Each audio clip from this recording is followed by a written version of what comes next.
Assalamualaikum warahmatullahi wabarakatuh. Perkenalkan nama saya Yuyun Abdulonza dengan nomor BP 211021703 dari program studi Agroteknologi jurusan Budidaya Pertanian akan melakukan sebuah praktikum dasar-dasar penyuluhan dan komunikasi pertanian di mana saya berperan sebagai seorang penyuluh yang akan memberantaskan ataupun menyelesaikan permasalahan yang akan dihadapi oleh para petani di kelompok desa saya yang dimana saya berdomisili di Desa Mukai Mudi, Kecamatan Siulak Mukai, Kabupaten Kerinci, Provinsi Jambi.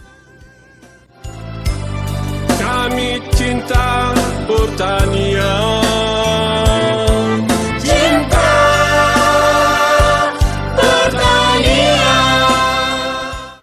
Penyuluhan pertanian adalah suatu usaha atau upaya untuk mengubah perilaku petani dan keluarganya agar mereka mengetahui dan mempunyai kemauan serta mampu memecahkan masalahnya sendiri dalam usaha atau kegiatan-kegiatan untuk meningkatkan hasil usahanya dan tingkat kehidupannya. Adapun unsur-unsur penyuluhan pertanian meliputi penyuluh pertanian, sasaran penyuluhan pertanian, metode penyuluhan pertanian, media penyuluhan pertanian, materi penyuluhan pertanian, waktu penyuluhan pertanian, serta tempat penyuluhan pertanian. Tujuan dari penyuluhan pertanian adalah untuk meningkatkan produksi pangan, merangsang pertumbuhan ekonomi, meningkatkan kesejahteraan keluarga petani dan rakyat desa, serta mengusahakan pertanian yang berkelanjutan. Baik, saya akan memulai video ini dengan mewawancarai salah satu petani yang berdomisili di Desa Mukai Mudi, Kabupaten Kerinci, Provinsi Jambi. Di mana narasumber saya merupakan seorang petani yang bernama Ibu Nirhayanis yang telah lama bekerja sebagai petani.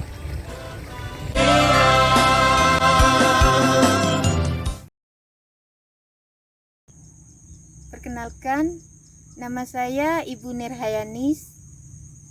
Alamat saya Siulak Mukai, Kabupaten Kerinci, Provinsi Jambi. Umur saya 47 tahun. Dan saya berprofesi sebagai petani yang bekerja di ladang dan di sawah. Saya tergabung dalam kelompok tani Jaya Bersama dan saya telah bergabung di kelompok tani ini selama lebih kurang 10 tahun. Contoh tumbuhan yang kami stek seperti jambu, mangga, dan jeruk. Dengan permasalahannya, akar yang kurang tumbuh dengan cepat dan berkembang dengan baik.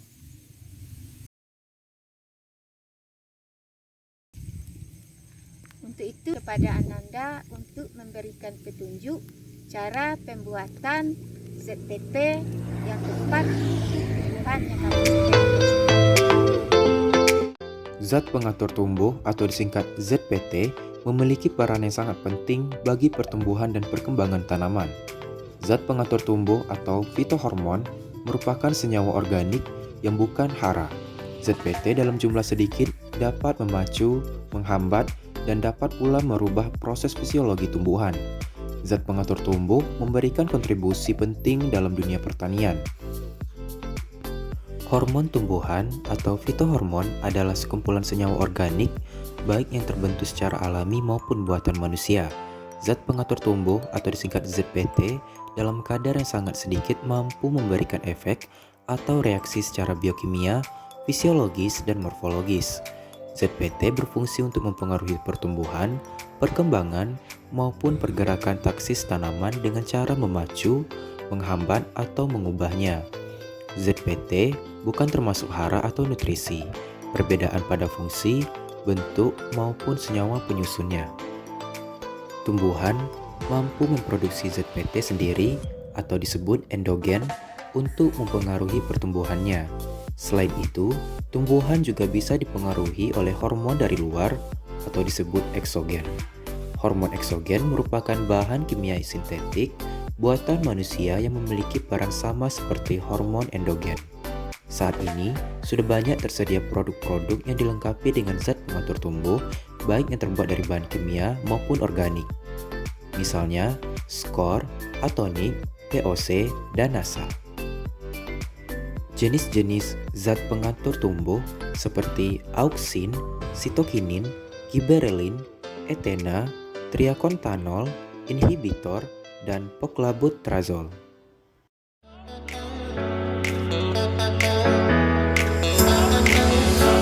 Baik, untuk menyelesaikan permasalahan yang telah dihadapi oleh para petani tadi, di mana permasalahannya terdapat pada ZPT, kita akan membuat ZPT yang baik dan benar, di mana saya menggunakan bahan utamanya yaitu ialah bawang merah. Adapun alat dan bahan yang kita gunakan, yang pertama untuk bahannya kita menggunakan batang dari jambu yang telah kita stek. Kemudian ada bawang merah yang telah dikupas. Dan untuk selanjutnya ialah air, di mana nanti kita akan ukur menggunakan blender dengan takaran setengah liter. Kemudian untuk alat yang akan kita gunakan, kita menggunakan blender sebagai alat utamanya. Kemudian ada wadah, kemudian ada gelas, kemudian ada corong air, dan yang terakhir ialah saringan untuk memisahkan antara ampas dengan ekstrak dari bawang merah. Adapun langkah pertama, kita masukkan bawang merah tersebut ke dalam blender. Ingat, ini bawang merah yang telah dikupas terlebih dahulu. Kita masukkan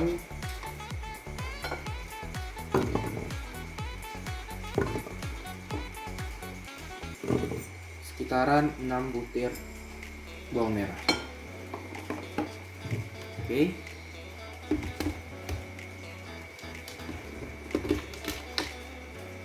Terus kita masukkan air dengan jumlah takarannya itu setengah liter.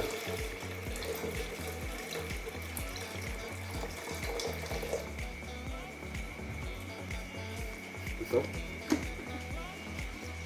Dan kita blender.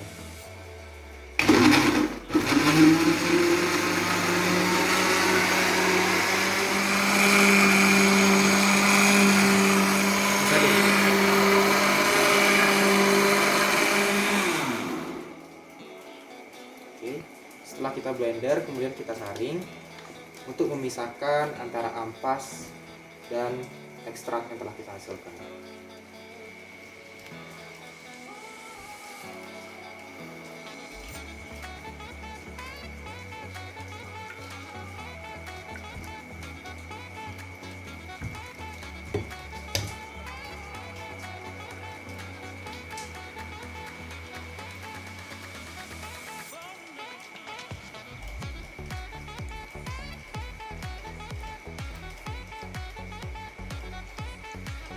Setelah disaring, kemudian ampasnya kita buang.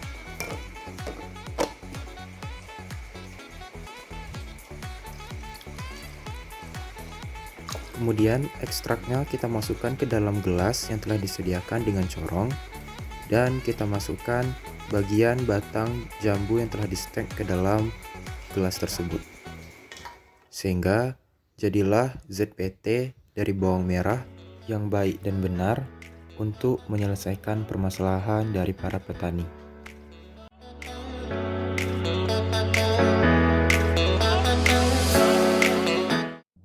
Sektor pertanian memiliki peran yang sangat penting dalam meningkatkan perekonomian yang ada di Indonesia. Pertanian sangat berperan dalam pembangunan suatu daerah dan perekonomian. Dengan pertanian, harapannya nanti mampu menciptakan lapangan pekerjaan bagi penduduk, sebagai sumber pendapatan dan sebagai sarana untuk berusaha.